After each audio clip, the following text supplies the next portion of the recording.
Oh, Yeah. there we go. Hello and welcome to the second episode of the TimTom Podcast. And as you will notice, we're communicating over Skype this time. It's because I've gone off to university, and we're going to keep them up. Okay, so the albums today. Tom, would you like to introduce them this time? We are going to be reviewing a new release, Carter V, and an older album, a movie soundtrack from the 60s called Essence pour Le Shuffle. Le Chanfort, or the translation is Elevators to the Gallows, which is a noir movie, French film, as you can probably guess. But we'll get to that later. Yes. Okay. So, Lil Wayne, the Carter V. If I was going to give some overall... The long-awaited Carter V. Yeah, I noticed there's actually been 5 precursor albums. That surprised me. That was a pleasant surprise. And I actually want to listen to them all now. I've actually never listened to a Lil Wayne album prior to this point. The Carter III is considered a classic by many, but I can't say, and the Carter II as well, but I haven't listened to that or any of the other ones. I think I'll start off with the Carter III, to be honest. But anyway, I think his dedication series is very good, where he uses lots of beats from other people, which is something he has still been putting out, even though there's all the politics with Birdman, with the stopping the release of this album. Right. So it's been, we'll get to this as part of my thoughts on the album in a minute, and perhaps why it is so long, but I think because it's been recording, being teased since about 2013. Really? Yeah, because Birdman, the co-owner of Young Money, Cash Money with Lil Wayne, wasn't letting the album come out for reasons I'm not entirely sure about, which is why a lot of people thought this album would never come out. But we got it now. Yeah, and it's pretty bloody good, if I'm being honest. I agree very much. So. Yeah, it's considering I'd never actually listened to him. The first time I tried listening to it, I was trying to do some work at the time. That's not the best thing to do. I wasn't really gelling with it, but the second time, yeah, I really bumped it. I thought it was really good. Okay, so I think with the "I Love You, Dwayne," the message from his mother, very emotional opener. Yeah, I guess it's become a bit of a cliche now that rappers include a recorded voicemail on their albums. But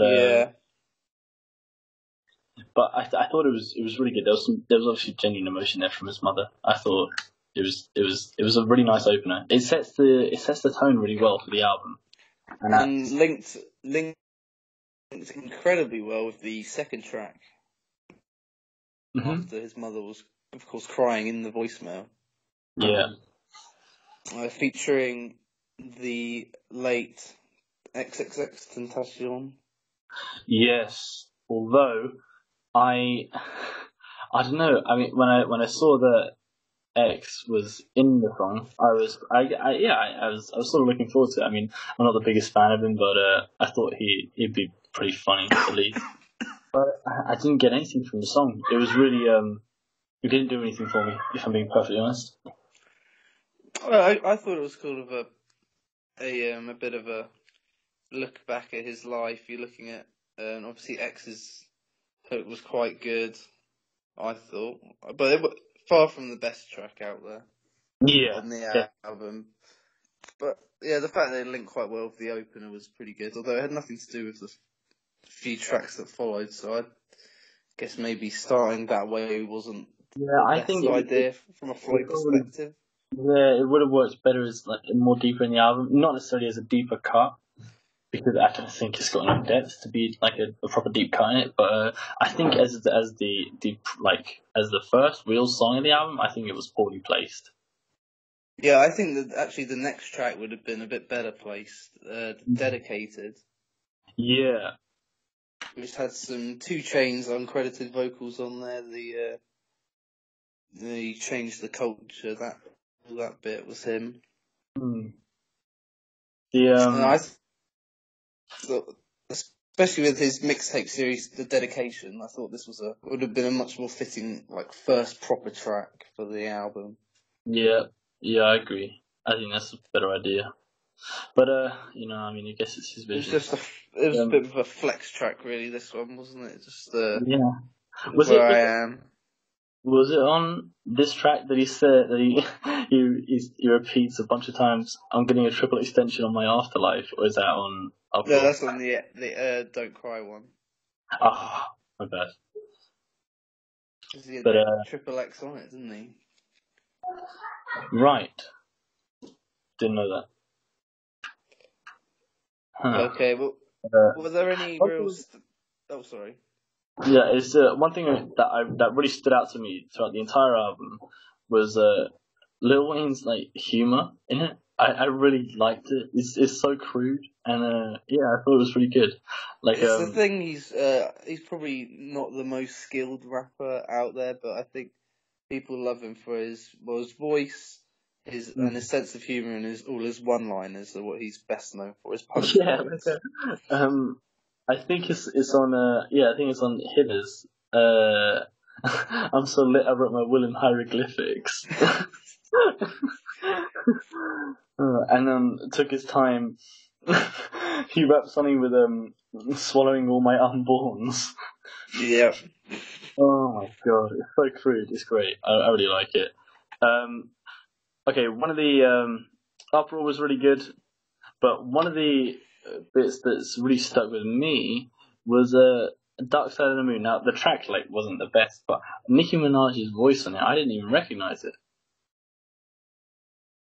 She was singing on it, wasn't she? Yeah, that was her. Oh god, that was close. But I didn't recognize her.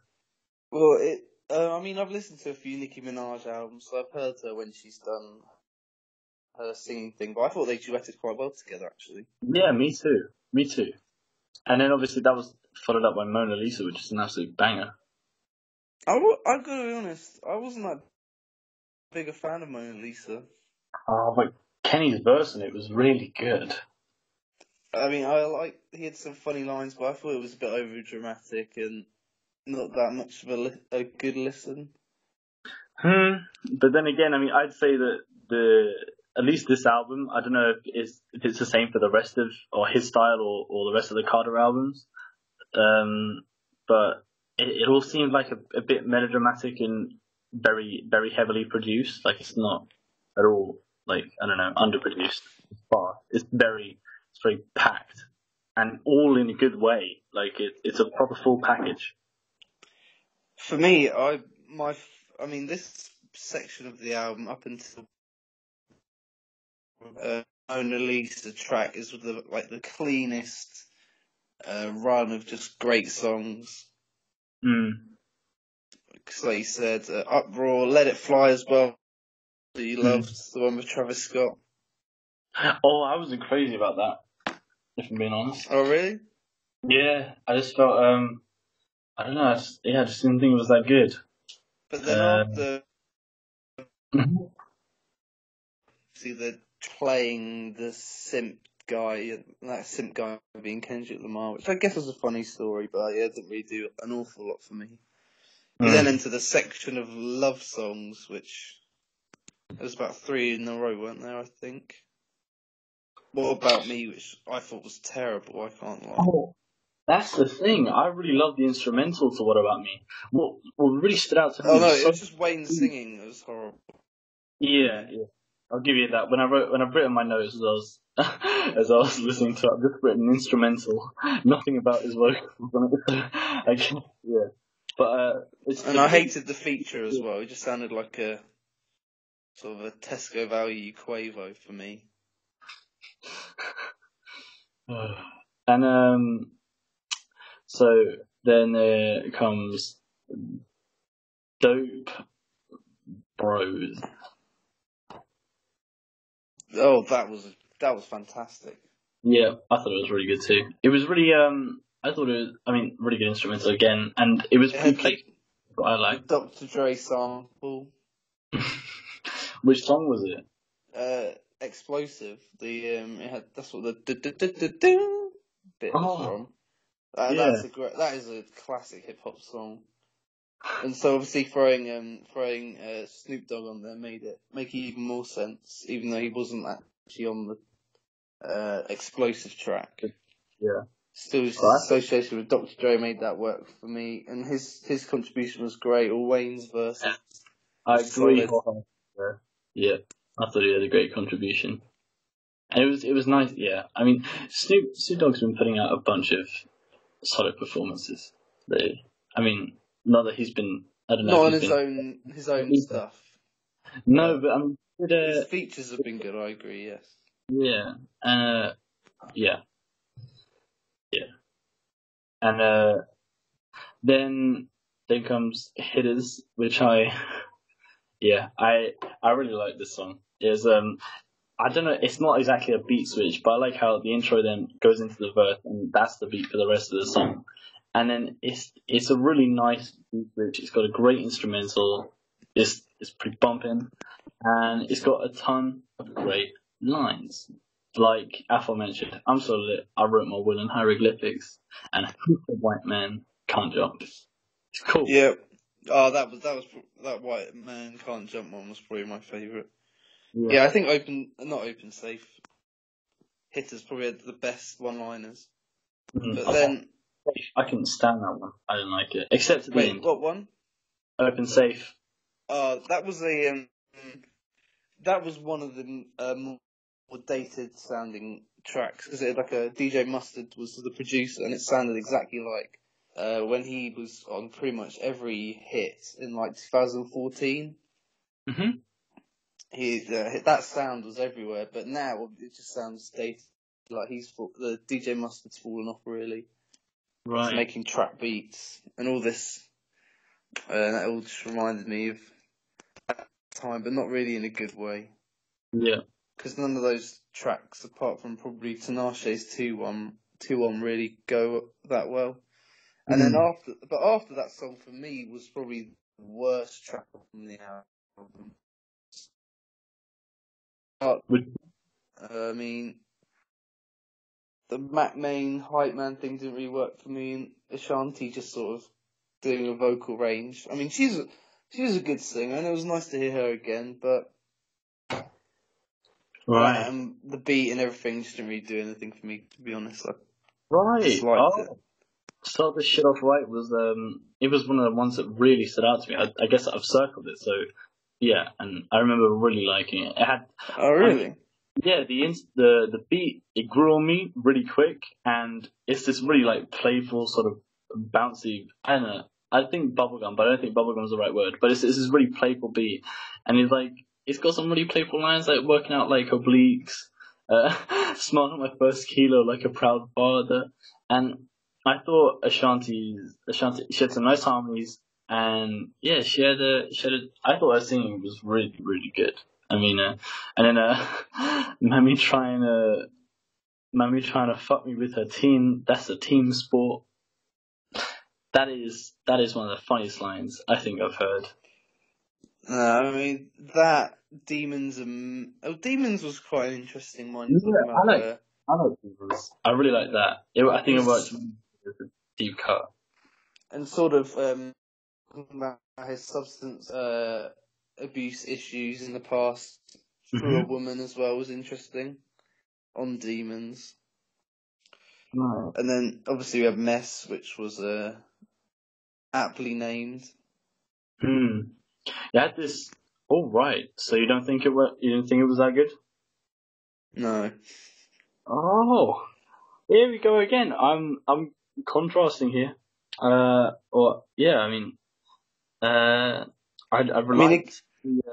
like the contrast that was there between this sort of dreamy instrumental, whilst Lil Wayne is going like pretty hard while he's rapping, and he's not stopping. I thought it was really good. Well, yeah, I thought it was good. The hook in particular was hard for me to listen to. I've got to be honest. It's fair enough.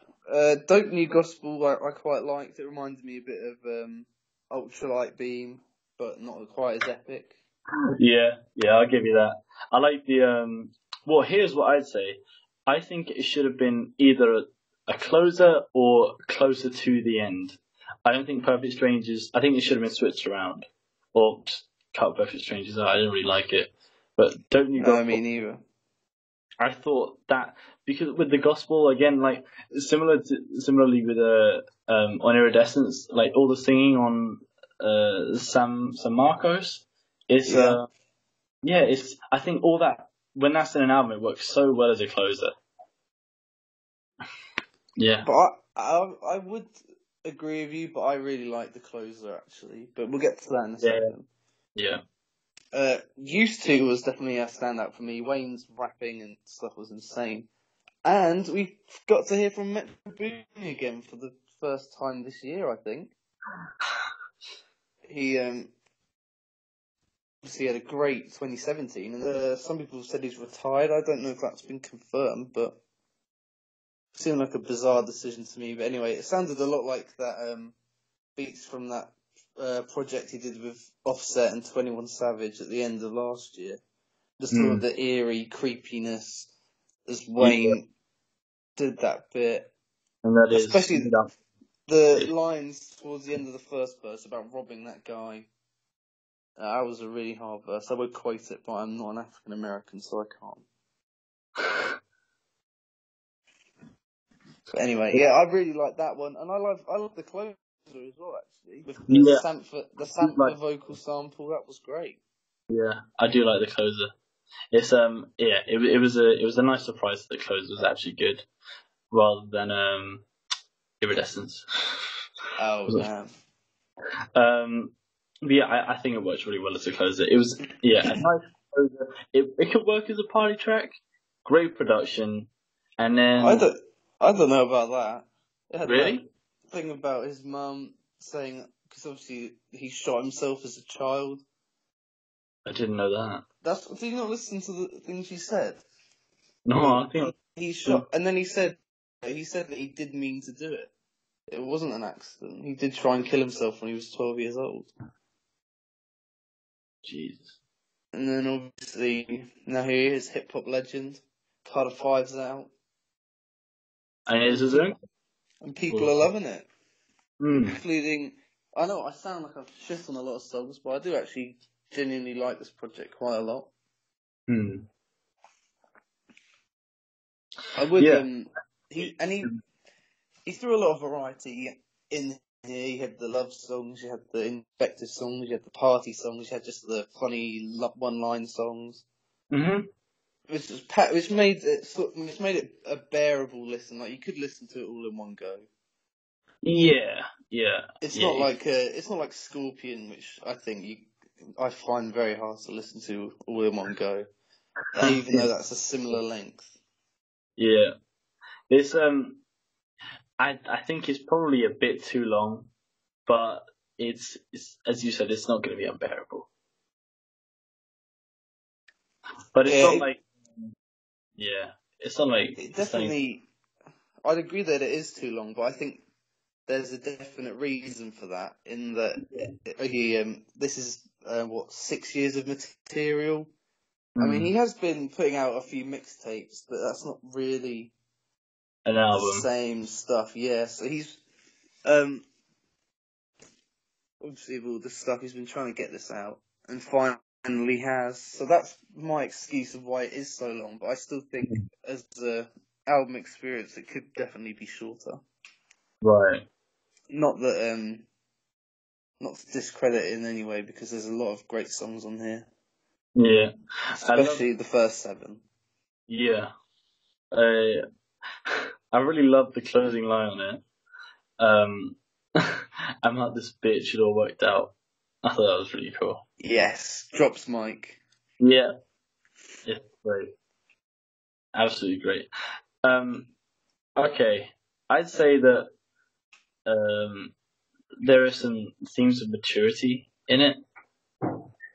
Like on I don't know, I guess it might be somewhat contradictory, but on the lines like, well, he's referencing being a father, even if it is to a kilo of coke. But I think it was Yeah, I mean, Lil Wayne's obviously. I mean, he's not as young as like X was, or many contemporary contemporary rappers now. So I'd say it's more of a mature sounding album. Yeah, there was certainly a lot of moments that were sounded more like Bling era hip hop, like maybe 2010 and earlier. Yeah. But I think this is definitely an improvement on some of his more recent albums, like the "I'm Not a Human" ones. Because the only track that I'd say he sounded totally wasted on was "Problems." He was slurring. That was a hard listen as well for me. But in all the other ones, he sounded a lot more sober, like he did on Dedication 6 that he dropped last year. And it's good to see, I think, from his personal perspective. Obviously, it meant I think he came up with more funny and witty lines as well as a result of that. Just all round good for his health too. Yeah. So you can It's a win-win as far as I'm concerned. Yeah. So, what would you give it? I would probably give it a 7 out of 10. I think that's a pretty good score. I think we'd have to agree with you there. Should we message Ben and see what he says and come back to it? We'll probably get the answer tomorrow or yeah, that's a good next shout. week. I mean, then it's what's in the post. As much as I'm sure he loved this album, we don't know for certain. I wouldn't want to put words in his mouth. Yeah. Yeah. Okay. And with that being said, we'll move on to the second album of this episode, The Elevators to the Gallows. Le Shuffle. The soundtrack for the movie of the same name, the same time, by Miles Davis, the jazz legend himself. Oh yeah, and an album that I'd never heard of, and it was introduced to me by my uncle when I saw him for the first time in 8 years. It was he really likes Miles Davis, and he gave me a bunch of Miles Davis albums to listen to, and except this was the album he said he would never give to me because he loves it too much and he plays it too much. I know that Miles was an interesting man. Mm-hmm. I wouldn't have had him down to be French noir. Yeah, a very good French film. Yeah. Well, I want to watch the film. I want to see the soundtrack in action, you know? I want to see what it's like. Because I thought the music for this was so great. Yeah, for a soundtrack. I loved it. I absolutely loved it. You could see sort of scenes from the music. Yes, exactly. Yeah. Like générique. The opener. The opener, yeah. Well, it's very gloomy, very smoky, very noir, and it sort of conjures up images of, I don't know, like being in an alleyway at night, and it's just really gloomy. That's what I'd say. It's sparse in a good way. Yeah. Yeah. And I think you had the first two tracks were a bit slower, a bit more like you could imagine maybe like a car sort of driving and parking to that. But then I think it was on the third track. L'autoroute was a much more lively cut, wasn't it? Yeah, I really loved it. It's some really nice bebop. So yeah, I mean, l'autoroute is like a motorway, and it's exactly what you would imagine would be in a scene of like, you know, they're on the set of the car and they're like bobbing along and they keep on turning the wheel despite going in the same direction. Very really nice. I thought that went really well. It was a bit playful, and the trumpet playing, god damn, it was so good. I don't know how he's able to play so many notes so quickly, so perfectly every time. But yeah, it's impressive. And it's a really nice track. And I'd definitely love to have a nice little Nice little steak meal to dîner ou motel. Yeah. That's on my bucket list now. After listening to this, I don't know about your version, but mine was 27 tracks with a lot of different takes of the same song. No, my version was 10 tracks. 20... Okay. Was yours a similar length? Well, it was. That was what I was going to say. If yours was the same. I mean, I really don't like jazz albums when they have loads of takes of the same song. Yeah, although I mean, like the first jazz album I ever bought was this Cannibal Adderley Quintet album, and it's got 2 takes of Lisa, and they're both different in their own ways. I think it works well there, but I can appreciate that sometimes it's a bit annoying. If you've already listened to the song once. Like, I don't know if you listen to the posthumous John Coltrane album that came out this year, but it was essentially 5 songs, but it was spread out into like 20 with all the different takes they had, and they weren't all that different. So basically, you got to pick your favourite take. But I mean, I found that quite irritating after a while. But yeah, the first 10 tracks on here were very good. Just you could see the scenes in your mind, what sort of thing was happening. Yeah. And it all sort of screamed of classic French noir cinematography. It's a really sophisticated album. That's what I'd say.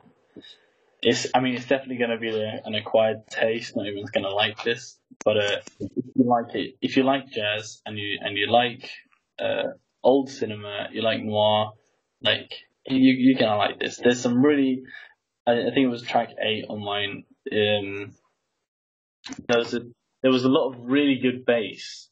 There was some nice sort of like walking bass, which is like pleasant to listen to, and then sometimes when it got slower and heavier, it became very foreboding, and I really like that.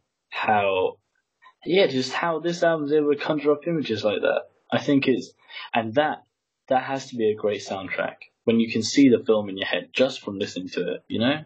Definitely. And so the track 9 that had, for me, it was Au bar du petit bac. I think something along those lines. I can get it up again, so I can look at some of the track names.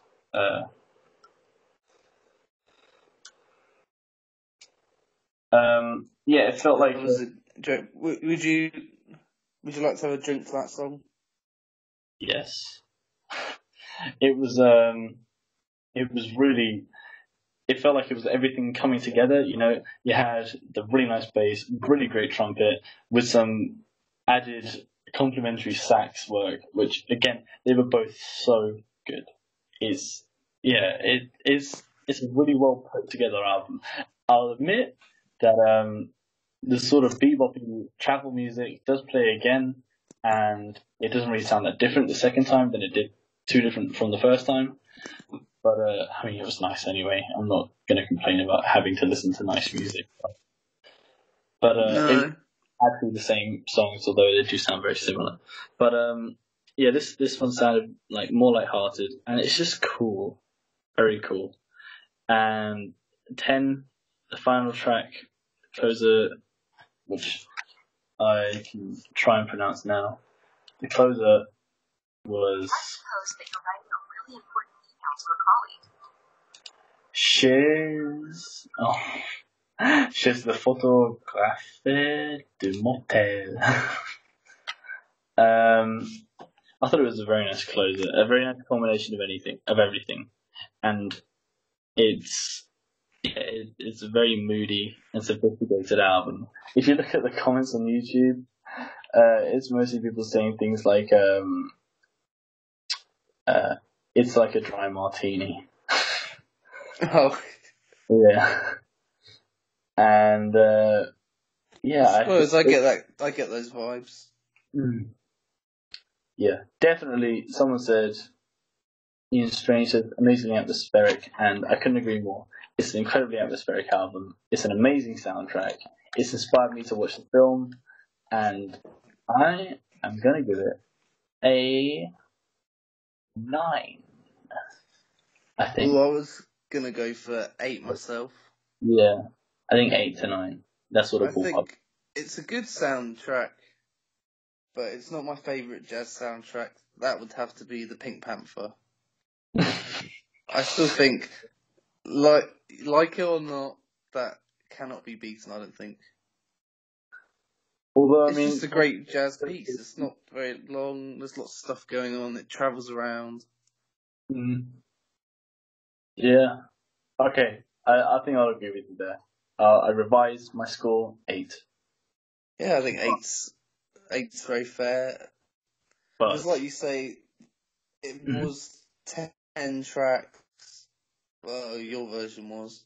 But it was, well, you could definitely imagine all the scenes, and it was great for that. I think I did start to lose interest towards the end a bit, because they were all quite similar. yeah. I mean, Apart from, obviously, the bebop tracks, like you said before. Both of them obviously stood out. Yeah. It was really the deeper, darker, slower tracks that really stood out to me. I mean, the bebop track was very nice to listen to, but it was it was the slower tracks, which are more atmospheric, that really stuck with me, I think. And there's some really haunting moments on it, and it is definitely, if you haven't listened to it and you like jazz and you like Miles Davis, Do you like jazz? Yeah. You really should listen to it. You're doing yourself a disservice if you haven't. And it's not as accessible as albums like Bitches Brew, but it's very good nevertheless.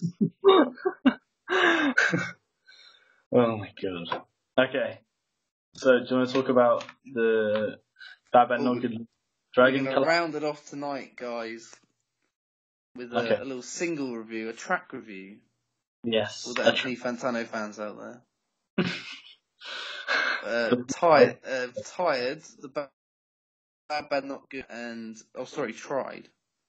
Bad Bad Not Good and Little Dragon collaboration that came out over the weekend. Bad Bad Not Good. On the subject of jazz. Mm-hmm.